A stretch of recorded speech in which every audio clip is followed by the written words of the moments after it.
Hi there. I'm Chantelle Rodgers. Welcome to my podcast, Expecting Miracles. I think it's called Expect Miracles.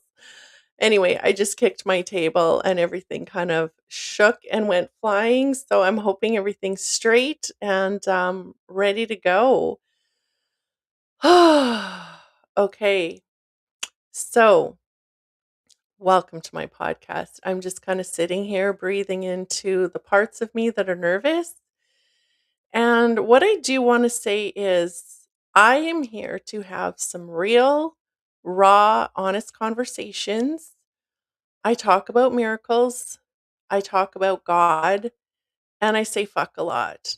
So if any of those things bother you, scroll away.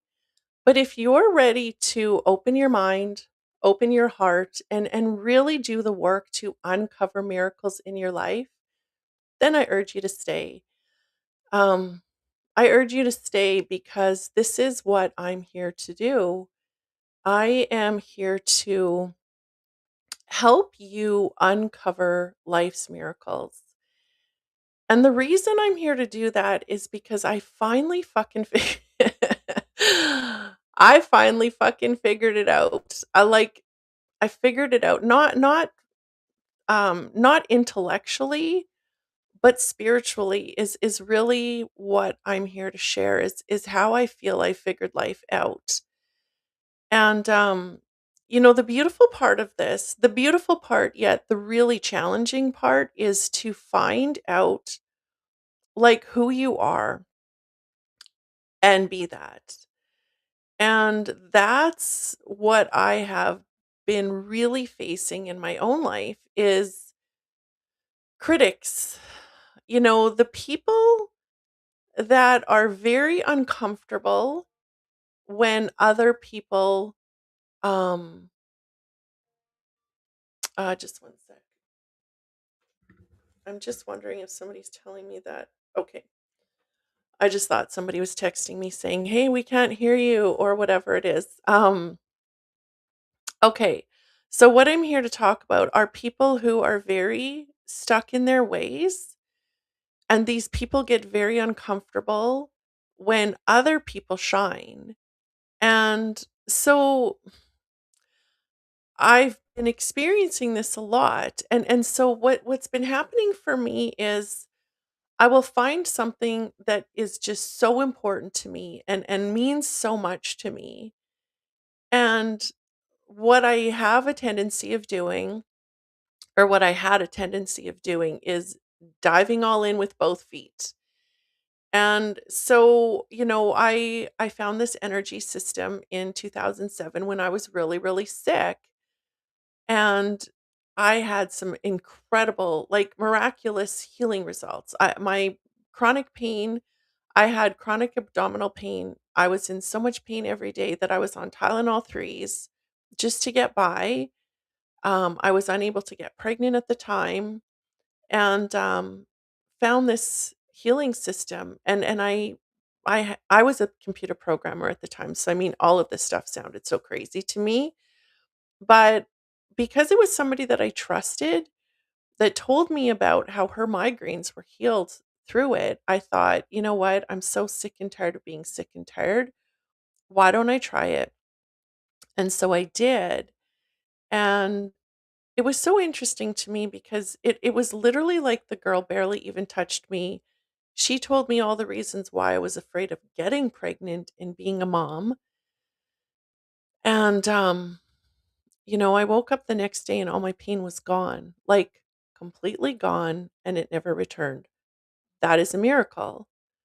That is an absolute miracle. And so I dove into that system and became a practitioner, quit my full time job after a 4-day workshop, and just saw miracles of healing over and over and over. It was so miraculous and so incredible. And so that's when I started to dive into that work. And so what started to happen was I started to, like, when I say dive in, I mean dive in with both feet. I took every single course that I could, traveled all over the place because it wasn't just because I wanted to learn more about healing and being able to heal other people, but it was because I wanted to learn to experience the results in my own life. Because what continued to happen was I continued to recognize that the healing that was happening was a result of me letting go of strong belief systems and needing things to be the way I believed that they should be. And those strong belief systems were what were holding me back in my own life because our bodies carry the stress from those belief systems. I'm not a scientist and I'm not going to pretend that I am. I'm not a doctor and I'm not going to pretend that I am. I really don't consider myself an expert of anything other than I feel like I'm an expert of diving into life and finding the meaning in it. And so that's what continued to happen. I feel like there's just like 800 things I want to say right now. So I'm probably going to lose my train of thought. But one of the biggest things that I want to share right now is um, what started to happen was I started to really tune into this energy of the divine. I call it God sometimes. I don't always call it God. But I just really was feeling this presence. And when I started to talk about that, the people in the energy system thought I was crazy. They all called me crazy. Everybody was talking about me, calling me crazy. But um, so this is what I'm here to share. So then after I was kind of on the fence about this healing system, like, why do they think I'm crazy when I'm talking about God? Like, it's God that's performing the miracles, not us. Like, we're to me, healing is a facilitation. It's not like somebody puts their hands on you and they heal you. I was that person for many years and I saw miracle after miracle after miracle, but I wasn't taking the credit for it because it was the person on the table who was doing the work. And to me, it's always God that is in charge of what happens when and why. And that was actually one of the parts of my practice that was really difficult for me because people would pay me and people put a lot of faith in me, but I never knew what was going to happen because it wasn't me doing it. It was God doing it. And so that's where I was giving it to God. Um, and that's when people started to call me crazy because I was doing that. And so then there was a point where I started to really dive into wanting to learn more about God. I had a really disturbing experience where I felt like I had um a nervous breakdown. And I ended up on the floor in my kitchen, literally praying to die because I just didn't think that I could get through what my life was becoming at the time. And that's when I heard this voice to go to church. And so I did. And I loved the experiences that I had in church. I felt held. I felt loved. I felt so much healing. I would go and just sit and cry, and I didn't know why I was crying, but I felt healing in my heart. I felt like I was being forgiven. I felt like I was being, like I said, held and loved.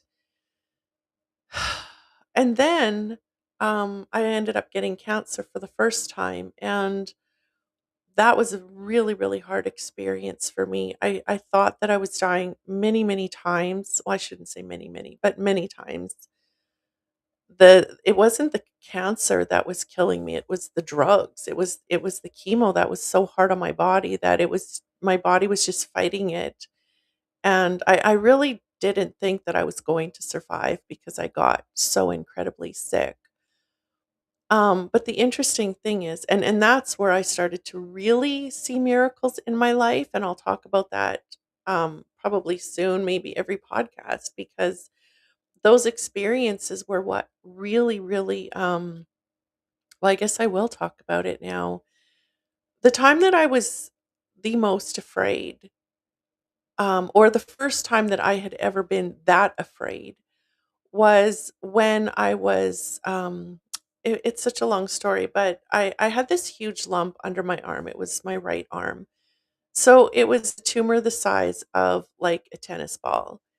And I had always been taking baths. And so when I washed, I just didn't pay attention. But this particular day, I was taking a shower, which meant I was like lifting my arm and washing in a different way. It sounds so crazy and weird. Um, but I was like, "What the fuck is this? Like, what the fuck?" And so I went and I got the tests done, and, I didn't hear anything, and so I called my doctor's office, and the nurse said, "If he didn't call you, it's nothing." And I thought, "Well, that's fucking great," because I was hoping it was nothing. And so my mom and my sister were going on a trip, and I was like, "Yeah, go ahead. The nurse says it's nothing. I'm fine." And I was, like, sitting at home thinking, "But I still have this tumor that is so huge under my arm. Like, what is this? It's gotta be like, it's something. If it's not bad, it's still something that should be looked at." And so I just, packed up my kids, took them to the doctor's office thinking this is just gonna be a quick little visit, no big deal. And as soon as my doctor opened his laptop, his face just changed, and he, like he had not gotten the CT scan. It was lost for some reason, but he didn't get it, and that's why he didn't call me, because he hadn't seen it. So the nurse wasn't wrong when she said, "No news is good news," but he didn't get my scan. So this is where I think we all need to really, really ask lots of questions.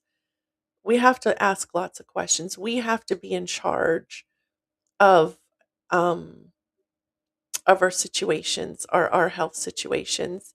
Anyway, what he did was rush me to the hospital and got me in with this surgeon. And, so I was like, holy fuck, like this is serious. And like I said, I had my kids with me. So I had to call my ex-husband to come and pick up my kids. And I'm rushed to the hospital, which is like literally across the parking lot. Um, but I'm like, what the fuck? So I ended up having to sit there for 7, 8 hours because he was stuck in surgery with someone else.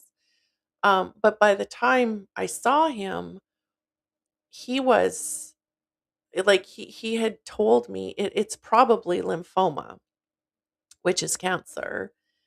And interestingly enough, as soon as I heard that, I just knew.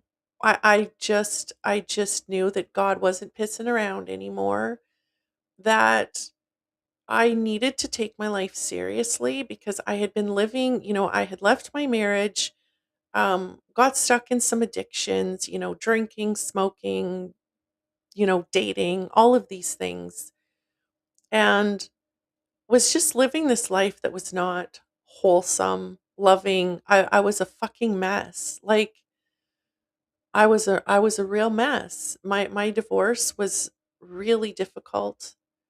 It was so difficult to leave a marriage with two small kids. All I ever dreamed of in my life was having a family, and I miraculously, that's another miracle I'll talk about, but me getting pregnant was a miracle on its own. Um, so to have to leave my marriage with 2 small kids was so difficult. It was so difficult, but I knew that this was not a healthy environment. It was very toxic, and I had to leave. And so I did, but it was very, very hard. I know I've said that so many times, but it was so fucking hard. Um, so when I heard those words, I just knew God wasn't pissing around anymore. It was time to do my work. And there's actually multiple times in my life after that that I really started to recognize that it was time to go deeper and do more work, meaning becoming more loving, more happy, more wholesome, more whole, like loving myself and pouring into myself before everybody else. So I was rushed into surgery, like I said. Um, I felt so alone and so afraid and so like what the fuck now? Like when you hear those words, you don't know what that means.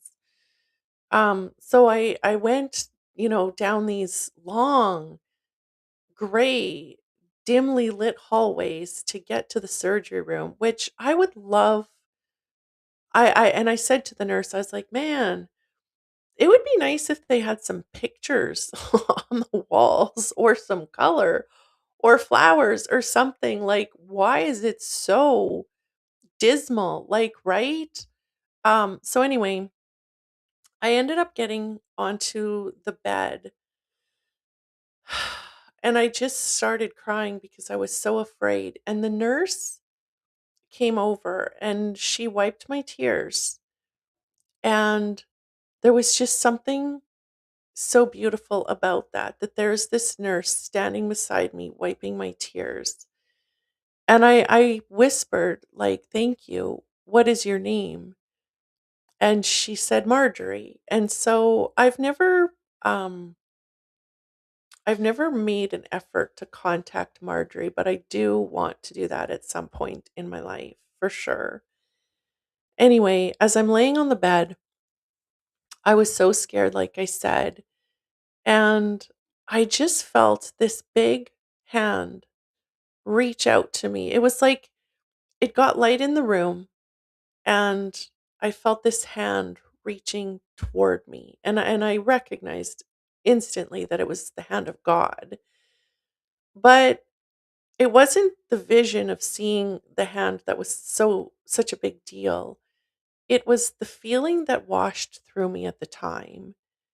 And it was like love and peace that I had never felt before. And as it washed through, I started to cry a deeper cry. And I just kept repeating, thank you.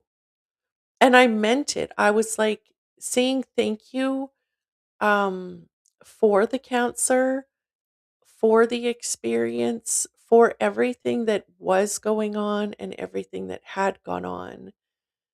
Because I just knew in that moment that everything was happening exactly how it was supposed to.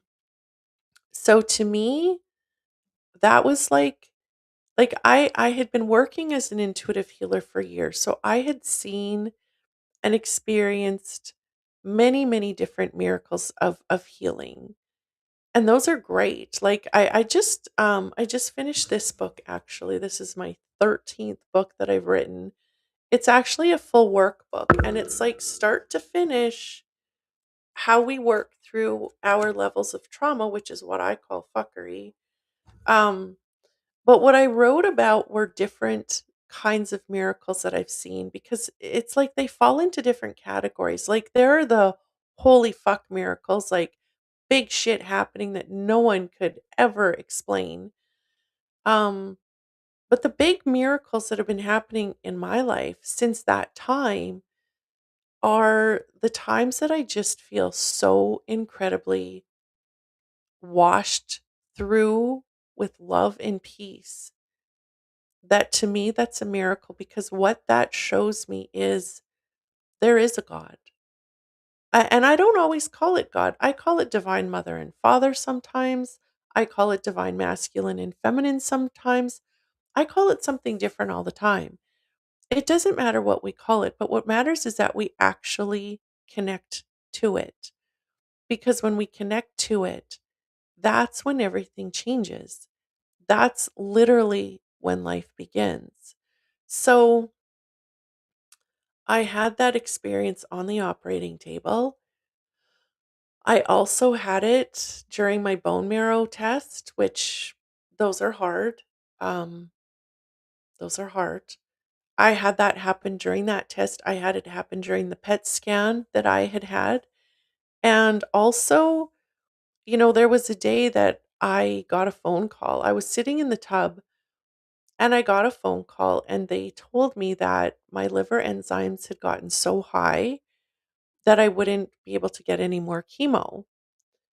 And that was a scary phone call because that meant, I mean, no more chemo meant I was probably going to die, because when they did the surgery, they removed one of the tumors, but they couldn't reach the other one because it was too far back, and I would have probably lost function of my arm. So they didn't even try to get to the second tumor, which was large. And so I had only had one round of chemo and I needed two more, and then radiation. So, yeah, not being able to finish those rounds of chemo, I thought that that meant that I would die. Was I right? I don't know. I still don't know to this day. Um, but I was scared. I was really afraid. And that's when, once again, this hand showed up. I knew it was God. I felt loved and held, and I felt this peace that everything was going to be okay. And I had the same experience that I had had over and over and over. I had other experiences like this since then, and I'll talk about those at another time. But those are miracles. Like, those are miracles to me because that is when God is holding us and really showing us that there is so much more to life than what we believe. When we feel those feelings where we are loved and we are held and we are at so much peace, where we're so grateful for everything that has been, that is, and that shall be, that to me is the ultimate experience of life. Sorry, I'm just going to shut my phone off. Um, and so, um, it's interesting to me because at this time I was going to church, like I said, and I was very, very convinced that God gave me cancer for a reason, and it was to prune my life and to help me see what I had been doing that was not healthy. And I'm a real go-getter. I always have been. And I work way too hard. I'm getting better now, but I've always worked way too hard, been an overachiever, always tried to please everyone around me, always had to be the best at everything that I did.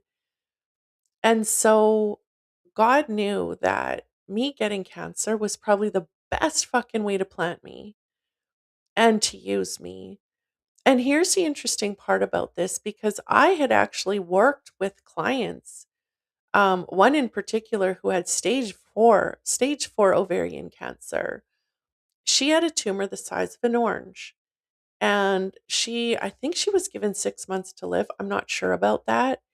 Um, but stage 4 ovarian cancer is a death sentence. It definitely is. And I talked to her doctor afterward to find out more about it. Um, I worked with her, and we had done 6 sessions, and she was doing, her own stuff, eating healthy, working on her emotional health, her mental health, her belief systems.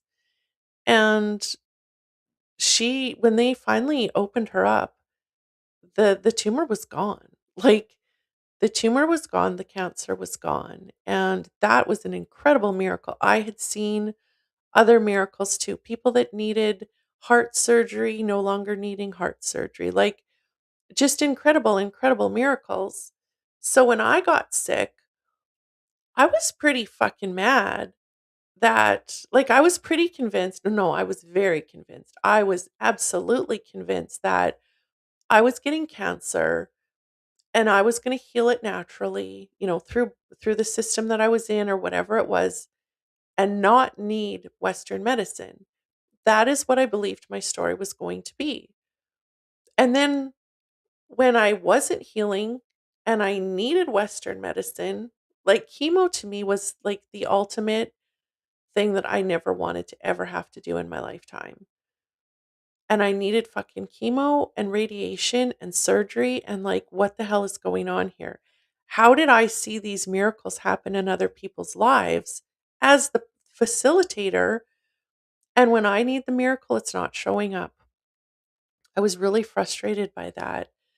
But the interesting thing is, had I healed that quickly and that miraculously, I wouldn't have been laying in bed by my, like, remember the part of the story where I said I was laying on the floor praying to die?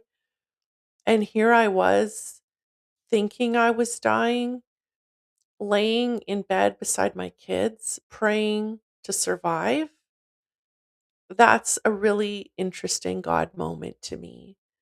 I believe that cancer blessed me, or I believe that I was blessed by having cancer. I don't know how you want to say it.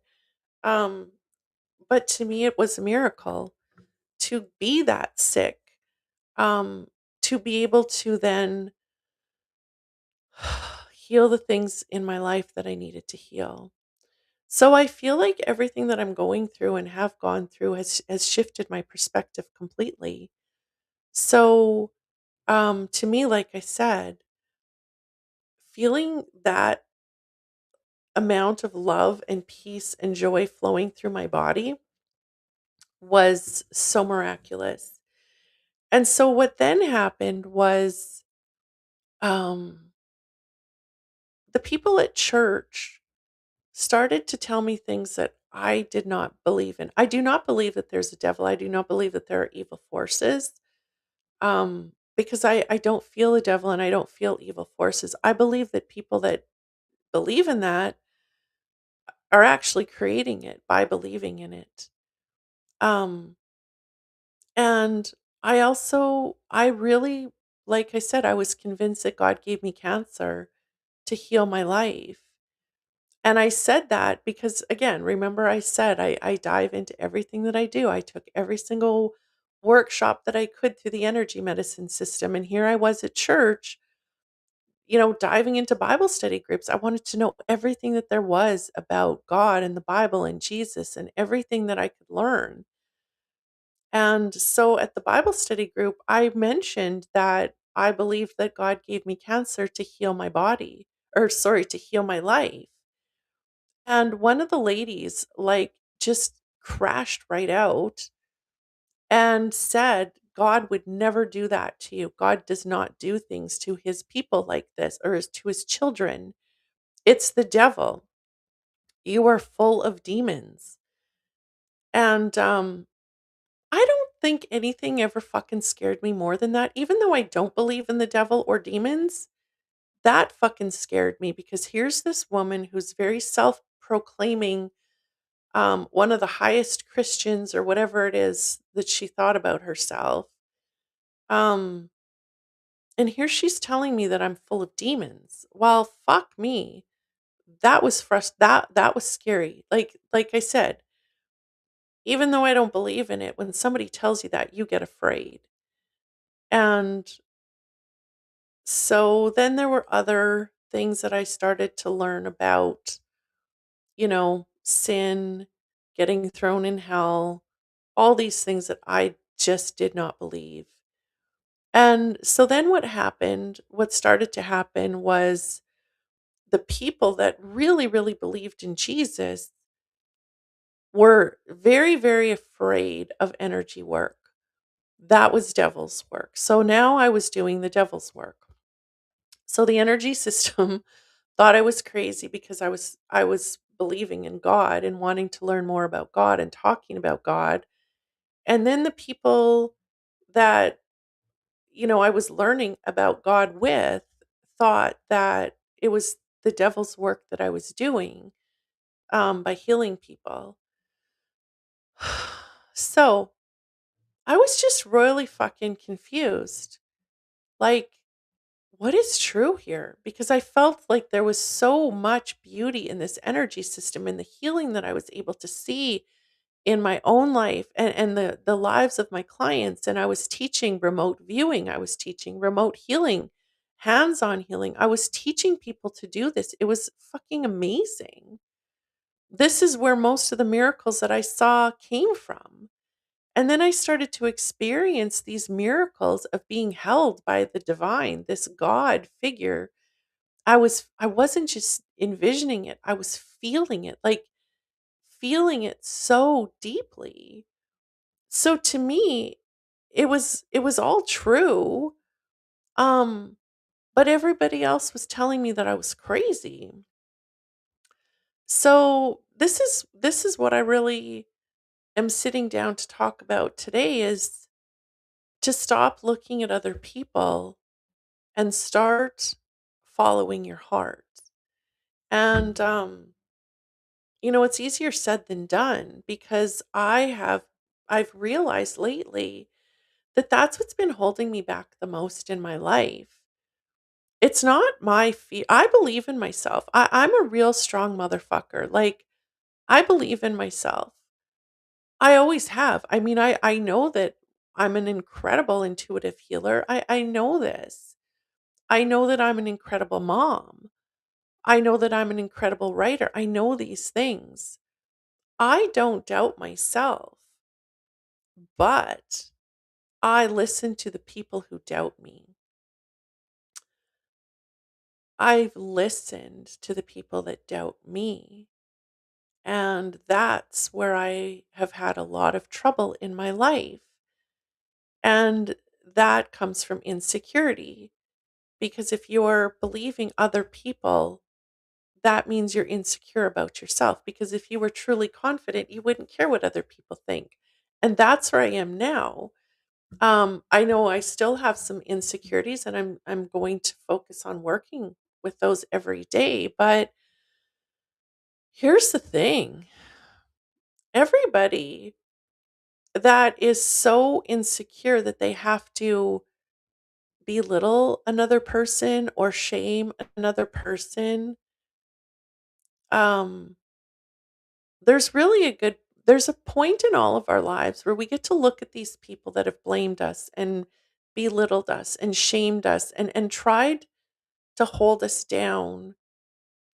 There's a point where we get to say, yeah, you can just go fuck yourself because I'm going to be over here working for God. And I have had to set a lot of boundaries in my life in the last few months, especially because I think the closer you get to your divine purpose, the more people freak the fuck out because you're no longer their puppet. And people love to have a puppet. People love insecure people. And here's the thing about this is the work that I've been doing for the last 19 years is me really reverse engineering trauma, reverse engineering addictions, reverse engineering why we're so fucking afraid all the time. And so as I continue to do this work, I'm really noticing that wait a minute. The people who are bullying are the ones that are they feel the weakest. And that's why they're trying so hard to control other people. And then there are those of us that allow ourselves to be the victims. Well, we feel weak because we've been told by the bullies that we're weak. So here's the interesting thing. Um, we get to see, I feel like it's a really, really good time to start to see the truth. And I always say the truth will set you free because it will, but the truth fucking hurts because it's hard. It's hard. It's hard to come to terms with how we've been treated by other people. Um, but when we start to see that they hold the same wounds that we do, they're just acting from another perspective. Like they're on the other side of the pendulum when we're talking about trauma. Their core wounds are the same as ours. And I would say that the people that are choosing to hurt other people, I don't think it's a conscious choice, but I believe that people get to make the choice to keep being an asshole or to do their work. And a lot of people just are assholes and they don't ever want to not be an asshole, and that's fine. But what we need to do is stop being their victims, stop listening to them, stop giving our fucking power to them. Um, and what I always used to talk about was forgiveness. I kind of feel like I'm a little bit all over the place, but that's just how I always talk. So, um, I used to always talk about forgiveness because I thought it was such a spiritual thing. It was so spiritual to forgive people that have hurt you and harmed you. And now I'm like, why the fuck are we forgiving people before we're holding them accountable? If you're forgiving someone before you are fully holding them accountable, you are taking the blame. You are saying that in some way it's your fault. And that has to stop because that is when we give our power away to people that are too cowardly to heal themselves, to do the work. It's work to heal yourself. It's work to heal your addictions. It is work to heal from trauma and heal these core wounds that have come from the trauma. It's work. Like really, really it's work. Um but the beautiful thing about it is when you start to free those things, you free yourself from that fuckery, which are the stories that we've told ourselves over and over that it is our fault, that there's something wrong with us, that we're not good enough, that we are weak and pathetic. When we free ourselves from that fuckery, we start to uncover life's miracles. What are those miracles? Well, like I said, I believe that there are many different levels of miracles, categories of miracles, however you want to say it. Like I said, sometimes it's the big holy fuck shit that happens, like stage 4 ovarian cancer miraculously heals. That's a fucking miracle.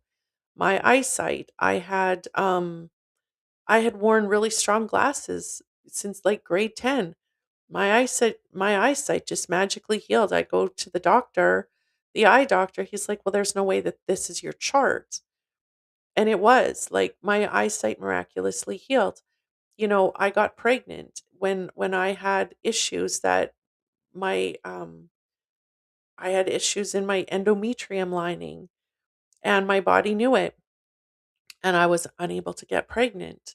And through this energy system, I had sessions from the founder or a session from the founder, and that miraculously healed me, which meant I was able to have two healthy children.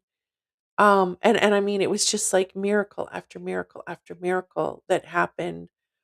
Not only that, my intuition, being able to find things that people have lost, being able to find lost animals, being able to tune into a person's body and knowing where their issues lie, being able to tune into a person's life and being able to see any part of their past that I needed to see in order to help them heal, being able to see parts of the future. That to me is fucking miraculous. But these are not just things that I'm receiving. These are things that everybody can receive, tune into, but we have to heal those parts of us that believe it's not possible.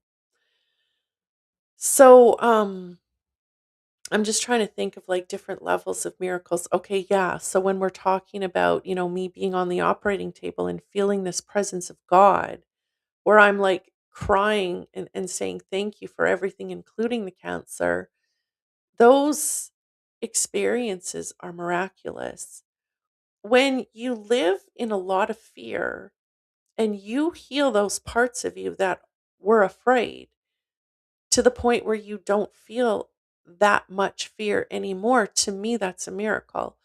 I was a very angry person. I had rage issues. When we talk about assholes, I was so full of rage. I was a fucking asshole. I was. I was mean to people. I was just full of rage, like I said. To heal that as much as I have over these years, that is a miracle. Um, so there are so many different things that I want to talk about during this podcast. And all of the work that I do, I'm doing public events, I'm doing Zoom healing sessions. Everything that I do is about helping you heal the things that are holding you back, because what's holding you back is your trauma. And it's not necessarily the things that happened to you, it's the stories you told yourself about it. So, flipping back to this place where I'm talking about people that are not courageous enough to do the work, well, those are hurt people. They were hurt too. Um, but they're choosing to hurt and harm others instead of healing. And I've seen this. I've seen this. I've experienced this in my own life. And it's really fucking painful to be abused by a narcissist. Um, but those are people that are not, those are assholes. You know what? I'm not even going to fucking nice it up. They're assholes. And it's not my job, like I said, to forgive them. It's my job to hold them accountable. Now, when I talk about holding people accountable, it doesn't mean to get them to see what they did was wrong, because and I don't even really know what a narcissist is. I know because I've I've had them in my life. Um, but like I said, I'm not an expert at these things. But people that belittle and shame and abuse other people. So my point is, they're not gonna see what they did was wrong. They're not going to admit what they did was wrong. I don't even know if they know that they're assholes. I believe that on our deathbed, we all see it. Like, we all see what we've done, and the people that have done the work in this lifetime and loved others and loved themselves and were generous and kind. I believe we feel that as we're dying. And I also believe that we feel it through our lifetime. And these other people, I just, well, I mean, I know because I was an asshole. I know how it feels every day to feel ashamed of how you treated other people, and to live in regret, and to hate who you are, and to hate what you do, and to hate your life. I know how that feels. It feels like hell. You want to talk about hell? I believe that is what hell is. So, but my point is going back to the fact that, are these people going to take accountability? No, they're not. They're not. Um, so when I say holding people accountable, I don't mean get them to take accountability. I mean, you see the truth.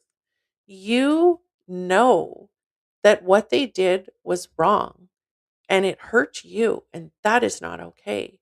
You see that it wasn't okay, so that you release yourself from blaming yourself and taking responsibility and hating yourself, like, right? So, and once that happens, the word forgiveness doesn't even come into play, because you don't care anymore. I just feel like we have forgiven people. Or talked about it. Like, I feel like this is another way to shame people. And I think we need to stop. Like, fuck, I would rather you hold people accountable and take your fucking power back than worrying about forgiving people that hurt you. I really don't even believe, I don't know, maybe in a couple weeks I'll be like, "Oh fuck, I was wrong. Let's start forgiving again." Maybe? Not sure. But that's a beautiful part of what I'm doing, is I'm stepping into whatever the fuck I think in the moment is what I'm saying. And, you know, um, a lot of people out there, like I said, they believe in Jesus and God, and they do great things, but they really get upset when you say there's no devil. And they really get upset when you say, I don't believe that Jesus wanted to be a savior. I believe that Jesus was talking about finding God in your heart. And that's what I will be doing. And that's what I'm here to show other people or to help other people do is to experience that. So what I've done my whole life is try to get the love from people that are incapable of loving me. Because to me, the word love means holding people. It, it, I've said this a million times and I can't remember what it is. Holding them, encouraging them, accepting them, and loving them. And some people are not good at that. They're whatever. But the point is, I totally lost my train of thought here. I'm trying to think of too many things at once. But what I've done is done everything humanly possible to get people that are incapable of loving me to love me, to encourage me, to accept me. And and this has played out in many areas of my life, in relationships, um in my business. Like literally everything that I used to say would run through these filters. And it's probably not just me. I think this is probably a thing. But everything that I would say would run through the filters of who's going to be pissed off. Like if I talk about miracles of healing, that's going to piss off the people at church. I actually quit going to church. What year was that? The year that I had cancer. When I finished my cancer treatments, um, I rang the bell at the cancer clinic and I left the church too. Um, and then it took me years to form a relationship with God because I didn't just run from the church, I ran from God too. So anyway, what I've always done is try to make everybody happy, but that's so fucking impossible because everyone in your life is going to have a different way that they want you to be in order for them to be comfortable and happy. And how can we play all those parts? We can't. And this is the refreshing part of this. We're not supposed to. We are not supposed to play a part to make someone else happy. We are meant to live fiercely and freely, meaning we do whatever the fuck we want, how we want it. I mean, obviously, when you're talking about hurting other people, like, okay, obviously, no, we're not going to be assholes. But sometimes, honestly, the most spiritual thing that I've learned to say lately is go fuck yourself. And I've used that a few times and I love it. Other people that are difficult in my life, that is not the way to deal with them. It's to lean in more and have open conversations and ask, like, what could I do for you so that this doesn't happen again? That is my way of parenting, is to really lean in and ask my kids what they want. Um, but people that are abusive, no, go fuck yourself. I do not have to, I don't have to even think about you anymore. But I believe that this is a lifelong journey. Like it's a lifelong journey to love yourself more and care about the opinions of others less. And that's what I'm saying that I had to do in order to like do this podcast and write these books. Like I said, this is my 13th book. And this is the book that I am the most proud of because this book is like start to finish how to heal those parts of us that are holding us back. The parts that feel weak and pathetic, the parts that feel we're not good enough, the parts that give our power away, the parts that allow other people to belittle us, the parts that allow other people to bully us, the parts that might be belittling or judging or bullying others. Like, right? Like I said, We all share the same core wounds. It's that we all do something different with it. Some people choose to hurt and harm others, and some people choose to allow it. I don't believe it's a conscious choice. I believe it's all subconscious, meaning we don't even know what's happening. But that's what the work that I'm doing is all about, is spending time every single day in the moment, feeling your emotions, noticing your thoughts. Why am I feeling this way? Why am I afraid? And then you sit and you sit and you sit and you start to hear the voices in your head of the people in your life that have belittled you or betrayed you or judged you or whatever it may be. And what we're here to do is turn from others and turn toward God. And like I said, it doesn't matter what you call it. Call it the divine. I call it something different all the time. Call it the divine. Call it God. I don't care. It doesn't matter. Call it the universe if you want. What matters is that we connect with it. And I call it align. That's my favorite word right now. Align with the divine, because I actually, that's what I called my business, is Align Healing and Wellness. Because what I recognize through, and I say that I've been blessed with all of these cancers and challenges because I was able to learn so much about myself to be able to then use it to help other people heal, that it is a blessing to me. It was very, very difficult. Every single challenge was very, very hard for me. But like I said, it helped me. It helped me become the person that can help you heal your trauma, heal these strong beliefs that you have that you're not good enough, or like the tendency you have to give your power away to other people or to systems, whatever it is. We give our power away to many, many things. But um what I'm here to do every day is to help you find that space and really get in tune with it, because that is where we see the truth. That is where we see the truth. And like I said, the truth will set you free, but it hurts first, because you have to then feel the emotions that are generated by the thoughts that you're having, and the thoughts that you're having come from the strong beliefs that you hold about yourself, about life, about others, about the world. So let's practice that now. Place your hand on your heart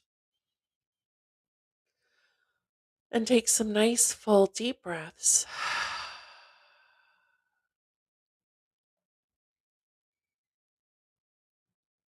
And breathe into this moment. And when you're starting to have fears or doubts or sadness or whatever it is, what we always do is we listen to the voices and we believe them. We believe we're not good enough. We believe that we need someone's love in order to be happy. We need to change something in the world in order to be happy. We think about what we need to prevent or what we need to create in order to be happy. And what we get to start to do is, just like God said, Adam and Eve in the garden, she eating her eating the apple from the tree of knowledge of good and evil, to me means she was trying to do it without God. And they were banished from the garden. God did not destroy the garden. The garden is still there. And to me, this is what we experience when we're in our hearts in the moment, feeling held, feeling safe, feeling loved. But we get there by moving toward God. I started this lately. Like, I still have fears. I still have all of it, right? Just not to the level I used to. And now when I start to be afraid, what I started to do is much quicker pivot, turn toward God. And instead of thinking of what I can say to that person or what I can do to make that person happy or, anything about that person or life or the world. What I do now is I talk to God and I say, "Hey, I'm really afraid. I'm really afraid right now." And then I either cry or get to this place where I see that, oh, this is happening on purpose for a purpose. You're just overtired right now, and that's why things are bothering you. Go and have a nap. Or your body's in pain because you haven't been going to the gym. Go to the gym. You're hungry. Eat. Like, meditate more. Go and write a chapter in your book. Like, whatever it is, that's what I'm here to share, is what to do in those moments. I'm not here to say you're never going to have fear if you do my work. You're never going to be sad again. That's not true, because we're going to have emotions until the day that we die. But the difference is we're going to be feeling from things happening in our life, as opposed to feeling the fear and the sadness and the loneliness and whatever it may be because of the stories that we're telling ourselves. There's a huge difference there. And when we release ourselves from those stories that we believe to be true, we become happier, we become healthier, we become, more filled with peace and love, and we get to tune into our purpose. We're turning from the world and turning toward God. So, like I said, this is what I've had to do through the years, or this is what I have been doing, is I've been doing this work. And what I've done now, like I said, I've created this incredible workbook. Love it. Everything that I'm doing is going to be using this workbook. And so what comes with the workbook, or what the workbook is based on, are these 8 cards. And these 8 cards are based on these 8 levels of trauma that I have mapped out. So each one of these cards tells us what to do. Um, and it on the back, there's little stories on the back. And the story on the back is talking to that wounded part of you um, that was hurt and harmed by someone else. And what I really want you to know is it was not your fault. And it wasn't okay. It wasn't okay that you were hurt. It wasn't okay that you were harmed, but it's also not okay for you to stay stuck in it and use it as an excuse to hurt or harm other people. But what I also know is the people hurting and harming other people are probably not going to be the ones watching my videos or reading my books or coming to my events. So when I do this work, I'm speaking more to the people that have allowed others to hurt them and harm them, the ones that have been bullied, the ones that have been belittled, the ones that have been shamed. So, what I want us to do is to step into our power. I would love if people that are hurting and harming others sign up for this work and do the work with me. That would be wonderful. Not expecting it, um, but I will be pleasantly surprised if that starts to happen. But what we're here to do is, like I said, align with the divine, get into your heart, really start to feel those emotions, really question those thoughts. And like I said, when we go through this workbook, the way that I'm going to do this is I have my weekly Zoom sessions that I'm doing. So they're 90-minute sessions over Zoom. And every week it's $171 a month for 4 sessions. So, what we're going to do is I'm going to pull one of these cards and see which level of trauma, which core wound we're working with, because we all share them. We all are walking around with the same core wounds. It's just how strongly are we believing them, and what are we doing? Um, like, how much are we listening to it? What are our behaviors because of them? What are our habits because of them? But I'm going to choose one of these cards so that we work through a piece of this, and we're going to use this workbook. We're going to go to the chapter. We're going to do the journal exercises. We're going to do the visualizations. We're going to do the healing work. And we're really going to free that piece of fuckery that is holding us back. I call it fuckery. It is trauma, or it's the stories that we told ourselves about the trauma that happened, the things that we're carrying with us, the things that we believe, the things that are holding us back. That's why I say heal what's holding you back, because that is what we're here to do. So, like I said, I'm going to do public events where we're going to do this work. On my podcast, I'm probably going to be doing some of this work, where I pick a card and we do, 10, 15, 20 minutes where we're really focusing on the healing of it.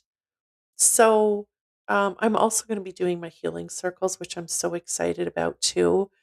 I'm going to limit them to like 12 to 15 people because I don't want too many people. But that focus, we're going to use this book again. We're going to use the book, we're going to use the cards, and we're going to heal. Really, like, really truly heal what's holding us back from uncovering those miracles that I talked about, the different kinds of miracles. And like I said, we don't know which miracle is going to show up. That's what miracles are. It's like faith in the unseen, the unknown. But that's what we get to start giving our power to. So thank you for joining me. I look forward to talking to you on Wednesday. I'm going to do this Monday, Wednesday, and Friday at 1 p.m. Central Standard Time. Um, yeah, so thank you. I will talk to you soon. Have a really, really great day.